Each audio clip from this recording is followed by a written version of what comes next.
সম্মানিত ভিউয়ার্স, আসসালামু আলাইকুম রহমতুল্লাহি বরকাতু। যে জমিটুকু দেখতেছেন আমি কাজ করতেছি ভাই, সারা বাংলাদেশে কিন্তু আপনাদের এই জমিন বিষয় নিয়ে আলোচনা চলছে এবং মামলা চলছে ভাই। বিষয় হলো, প্রথম আমি জমিটুকু দেখতেছেন আপনার সঙ্গে কথা বলতেছি, কি বিষয় আলোচনা করছি আজকের ভিডিওটি কি, যারা জমিনের গাজীপুর কোর্টে অথবা মামলা বাঁধছেন, গ্রামে দরবার করছেন, সালিশ করছেন, তারপরেও কিন্তু আপনার জমিন পাচ্ছেন না, এই বিষয় নিয়ে আজকে আলোচনা হবে।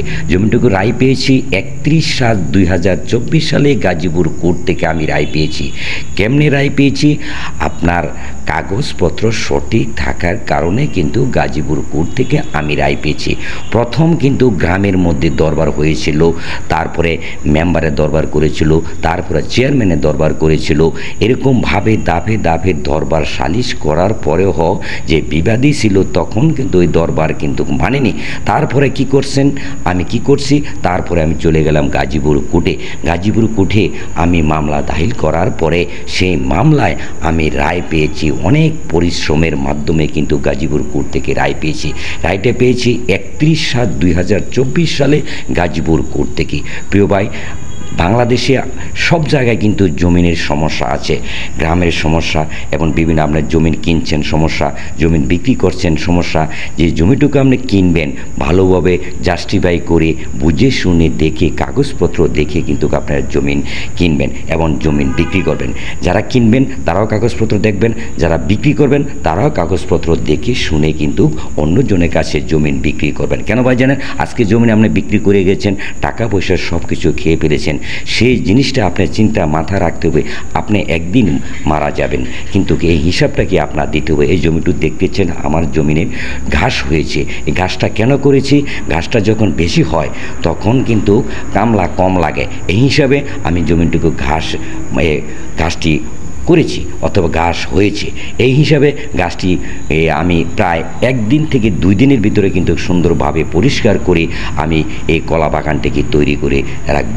কিন্তু আসলে যারা এই জমিন বিষয়ে মামলা করছেন এবং মামলা বাইতেছেন ভাই, অত্যন্ত বিষয়ের কষ্টের বিষয়। আপনার টাকা পয়সা ধন দৌলত, আপনি যত আপনার গরিব মানুষ কিন্তু আপনার কাগজ সঠিক, কিন্তু আপনি জমিনে যেতে পারেন না, আপনি কোনো ভাই জমিনে যেতে পারে না, তাদের টাকা আপনার কোটি কোটি টাকার সম্পদ থাকুক, কোটি কোটি টাকার মালিক থাকুক ওনায়, কিন্তু আপনার যদি কাগজপত্র সঠিক থাকে তাহলে কিন্তু আপনার জমিনে রায় পাবেন। আপনি গরিব হন তার বিষয় কিছু না, কিন্তু আপনার কাগজ যদি সঠিক থাকে তাহলে কিন্তু আপনি জমিন রায় পাবেন। প্রিয় ভাই, আসলে ভিডিওটি আপনাদেরকে কেন করা হলো, যারা জমিন বিষয়ে মামলা পায় অত্যন্ত পরিশ্রমের মাধ্যমে রায় পেলে, যখন টাকা পয়সা খরচ করে যখন রায় পেয়ে তখন কিন্তু এই কষ্ট দুঃখ থাকে না।